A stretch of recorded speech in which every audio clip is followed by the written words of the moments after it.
Amnesia: The Dark Descent. More about frustrating you than scaring you. Amnesia: The Dark Descent is one of the most critically acclaimed survival horror games of all time. And while I found it great at being a puzzle game, I didn't find it great at being a survival horror game. You play as Daniel exploring a dark castle. The dark plays a huge part in this game as there is a sanity gauge. If you stay in the dark too long, it messes with your mind and things get blurry. Thankfully, you can light candles and torches with tinder boxes you find throughout the world, and you have a lantern to carry around. There's a catch though: light attracts enemies, and you're defenseless, so you have to hide in the shadows and not look directly at them to survive. However, to today's standards set by games like Outlast, enemy encounters are more of an eye roll than a terror. Checkpoints are extremely forgiving, making these encounters hardly matter at all, so really they kind of just annoy you in the many maze-like sections of the game. My ultimate complaint of this game is that it isn't balanced with any bit of awareness in mind. It's balanced in a way that the game expects players to be in locations for only a few seconds, but this isn't how things turn out beyond the first hour or so. There's a massive focus on adventure game like puzzles here, and these puzzles take a great deal of time to complete, and they never stop, ever. It's puzzle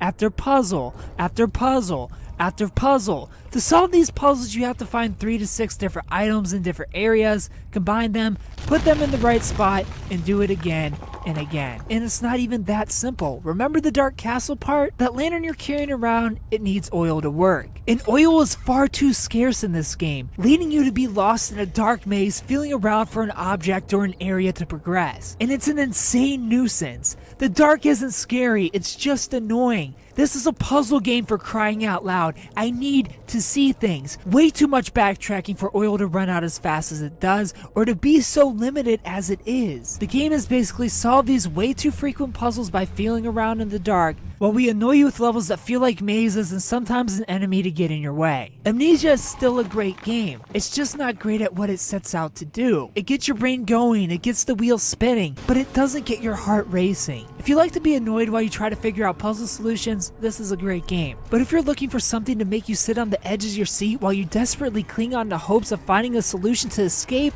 this isn't it. The pacing is too slow, and the gameplay balance is non-existent. I give Amnesia: The Dark Descent a 7 out of 10. If you played Amnesia: The Dark Descent, tell me what you thought about it down in the comment section below. If you haven't played it, tell me if you plan on picking it up. Thumbs up if you like the video, subscribe if you're new to the channel, and tune in Monday for first impressions, where you find out what game we're playing next. Thanks for watching.